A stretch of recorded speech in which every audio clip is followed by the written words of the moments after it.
रानी कर्णावती चित्तौड़ की महारानी तथा मेवाड़ के शक्तिशाली योद्धा महाराणा संग्राम सिंह उर्फ राणा सांगा की पत्नी थी।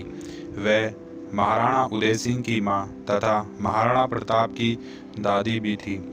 सन 1303 को अलाउद्दीन खिलजी के आक्रमण से रानी पद्मावती अपने सतीत्व की रक्षा के लिए चित्तौड़ दुर्ग में जौहर किया था। यह चित्तौड़ का पहला जौहर था, लेकिन चित्तौड़ का दूसरा जौहर मार्च सन 1535 को रानी कर्णावती ने किया था, जब गुजरात के शासक बहादुर शाह ने चित्तौड़ पर आक्रमण किया था।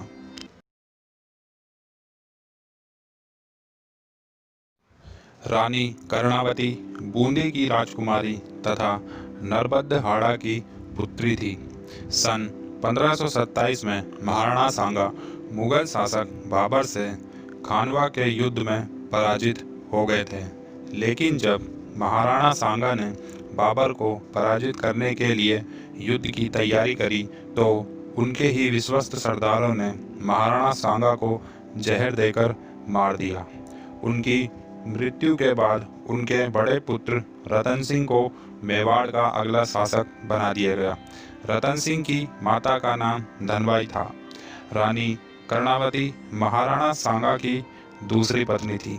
कर्णावती के दो पुत्र थे। बड़े पुत्र का नाम विक्रमादित्य तथा छोटे पुत्र का नाम उदय सिंह था। महाराणा सांगा ने अपनी मृत्यु से पहले ही कर्णावती को रणथंभौर की जागीर सौंप दी थी। रणथंभौर की जागीर से कर्णावती खुश नहीं थी। उन्होंने चित्तौड़ दुर्ग प्राप्त करने के लिए रतन सिंह के विरुद्ध एक चाल सोची। कर्णावती ने मुगल सम्राट बाबर से मदद मांगी, लेकिन कर्णावती की मदद करने से पहले ही 1530 ईस्वी को बाबर की मृत्यु हो गई। कर्णावती ने अपने बड़े भाई सूरजमल से रतन सिंह के विरुद्ध युद्ध करने भेजा। सूरजमल ने रतन सिंह के विरुद्ध युद्ध का बिगुल बजा दिया और उस युद्ध में सूरजमल व रतन सिंह दोनों की मृत्यु हो गई। रतन सिंह के बाद कर्णावती के बड़े पुत्र विक्रमादित्य को मेवाड़ का राजा बना दिया गया। विक्रमादित्य 6 वर्षों तक मेवाड़ के शासक रहे। इन्हीं के शासनकाल में ही गुजरात के शासक बहादुर शाह ने मेवाड़ पर 2 बार आक्रमण किया था। पहला आक्रमण बहादुर शाह ने सन 1533 को किया था। रानी कर्णावती ने बहादुर शाह से संधि करना उचित समझा और उन्हें रणथंभौर राज्य सौंप दिया। बहादुर शाह संधि करने के बाद वापस गुजरात लौट गया, लेकिन अगले ही वर्ष 1534 में बहादुर शाह एक बड़ी सेना के साथ मेवाड़ पर आक्रमण करने वापस आ गया। रानी ने अपने दोनों पुत्र विक्रमादित्य और उदय सिंह को अपनी माता के घर बूंदी भिजवा दिया। रानी कर्णावती ने अपनी सहायता के लिए मुगल सम्राट हुमायूं को राखी भेजी और मदद की गुहार की। उस वक्त हुमायूं बंगाल की ओर चढ़ाई कर रहा था। कर्णावती का संदेश पाकर वह मेवाड़ की ओर रवाना हुआ, लेकिन वह समय पर नहीं पहुंच पाया। इसीलिए रानी कर्णावती ने मेवाड़ की महिलाओं और दासियों के साथ जौहर कर लिया। यह चित्तौड़ का दूसरा जौहर था, जो सन 1535 को मार्च महीने में हुआ था। बहादुर शाह द्वारा चित्तौड़ दुर्ग जीतने के बाद उसने चित्तौड़ का धन लूट लिया। जब हुमायूं आया तो बहादुर शाह भाग गया। फिर हुमायूं भी बचा कुचा धन लूटकर वापस चला गया। अब सवाल यह उठता है कि कर्णावती की मदद करने हुमायूं समय पर क्यों नहीं आया।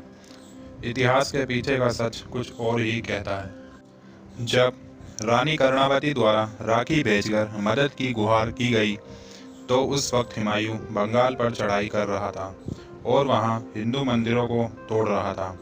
हुमायूं ने काफ़ी हिंदुओं को मौत के घाट उतारा था। हुमायूं राजपूतों की शक्ति को भी कम करना चाहता था। जब उसे रानी कर्णावती का पत्र मिला तो वह जानबूझकर मदद के लिए नहीं आया। उसका उद्देश्य था कि जब बहादुर शाह की सेना राजपूतों को पराजित कर दे, जिससे वह मेवाड़ आकर बहादुर शाह की थकी सेना को पराजित कर सके। और मेवाड़ को प्राप्त कर सके।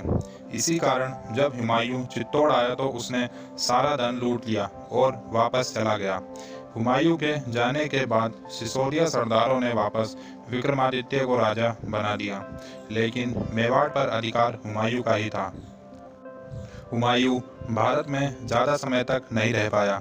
सन 1540 में शेरशाह सूरी ने कन्नौज के युद्ध में हुमायूं को भारत के बाहर खदेड़ा था, लेकिन शेरशाह की मृत्यु के बाद हुमायूं वापस भारत आ गया। अगर कन्नौज के युद्ध में शेरशाह सूरी हुमायूं की हत्या कर देता तो भारत से मुगल सत्ता समाप्त हो जाती और भारत का इतिहास कुछ और ही होता। धन्यवाद। दोस्तों, अगर आपको हमारी यह वीडियो अच्छी लगी हो तो हमारे चैनल को सब्सक्राइब कर लीजिए। धन्यवाद।